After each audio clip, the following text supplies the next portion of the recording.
balakang naman ni nanay. Gaano katagal na yung masakit mo sa balakang? Hindi ko na kasi nagtitinda kasi ako eh. Siyempre nagbubuhat ako ng mabibigat. Okay. Hindi mawala na hindi masakit ang balakang. Sige. Pero binabalisan ko dito yan. Matagal na ba yun? Matagal na? Matagal na ako nagtitinda. 20 years ako Eh di yung masakit mo sa balakang, 20 years na din. Hindi naman siguro. Siyempre, lalong nung matanda na ako, lalong sumakit. Te, mukhang nagkakaintindihan na kami na. Kami na...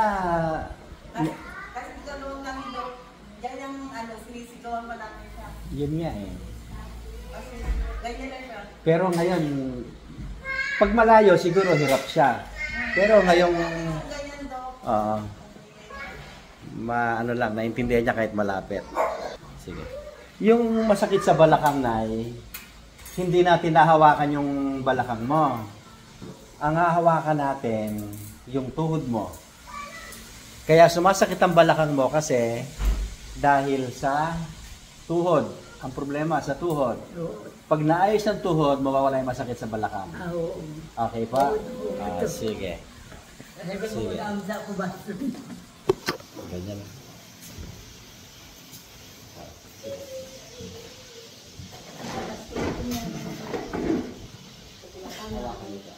Isa lang.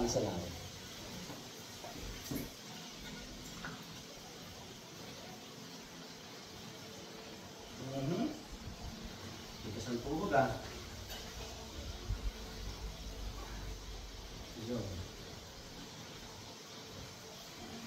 Salamat.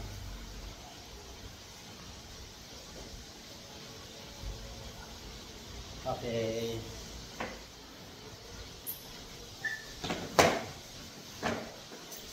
Kaya.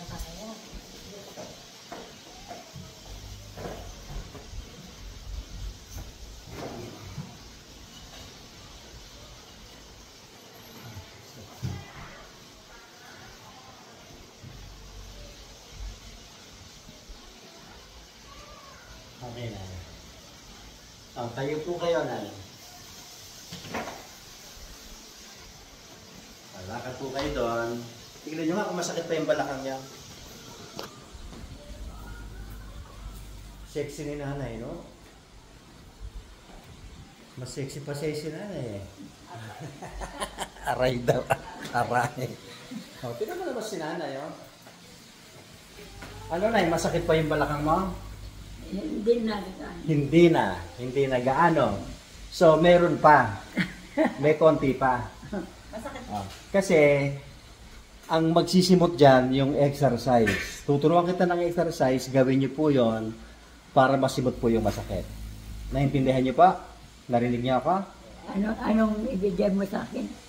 Ituturo ko sa'yo. Ngayon. Sige.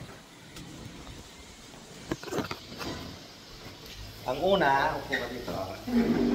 Sige. Simple lang po. Ganito. Upo kayo. Upo ka. Tapos hawak mo yung tuhod mo dito. Tapos, tatayo ka po ng kalahati. Kalahati lang. Ibibitin mo. Yon. Upo ulit. That's one count. Isa pa po. Sige. Up. Upo ulit. That's 2 counts. Tuloy-tuloy po. 3, 4, 5. Gagawin mo po yan mga 15 sa umaga. Okay? So, isa po yan. Huwag niyo pong kakalimutan yun. Tayo po kayo. So, gagawin yan mga 15 sa umaga at saka sa gabi. Bali, ilang 15 minutes o 15 counts. 15 Mukhang naririnig niya ako, ano? Kaya inuna ko yung tenga kasi pag ganito at bingi, mahirap kausapin. Baka magsigawan tayo. Isa pa po, para po kayo sa akin ay. Yan. Tapos, i-spread niyo po yung legs niyo. Yan. Tapos, uupo kayo parang tumatay. Gagayahin niyo po ito.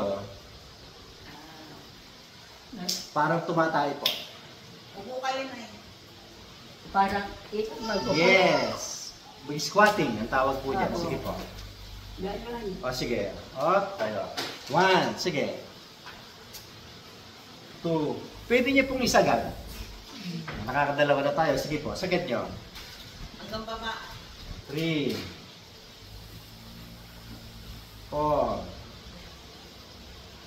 5. Gagawin niyo yan, 15 din. So, yung sa upuan, 15, o kaya kung mas marami, mas maganda, kung kaya po niya, no?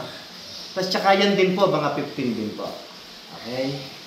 Gawin niyo yan everyday, hindi sasakit ang tuhod mo, hindi sasakit ang balakang mo. Naintindihan niyo po ako, Nay? Sige. O, tama na. 15 squat.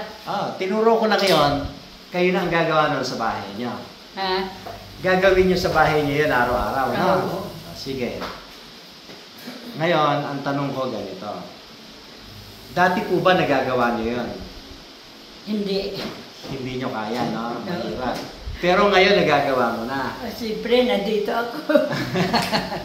Ibig sabihin nun, baka po na-correct natin yung sa masakit niyo sa balakang. No, wala na. Kaya lang, ganito. Hindi ko mo nawala yung masakit mo ngayon, lifetime na yon. Hindi po. Pwede po yung bumalik. Wala hong sakit na hindi bumabalik. Lahat ng sakit bumabalik. Kaya ang dapat yung gawin, magkaroon kayo ng maintenance. Ang magiging maintenance ninyo, yung tinuro ko pong exercise. Gagawin niyo po yun araw-araw. Narinig niyo po ako na yun? Parang yun ang maintenance ko. Yes. Exercise. Yes, yun ang maintenance nyo. Para po, halimbawa, magkakaproblema kayo sa balakang at saka sa tuhod, makokontra. Para hindi tutuloy. Na, nagigets nyo, Nay? Yun po ang magiging kakampi nyo araw-araw. Okay? Sige. Hindi tapos tayo sa masakit sa balakang mo. Hindi gaano. Wala na. Oo. Sige. Tutuloy tayo dun sa tenga. Napapalikan natin yung tenga. Sige. Lower back pain. Finish.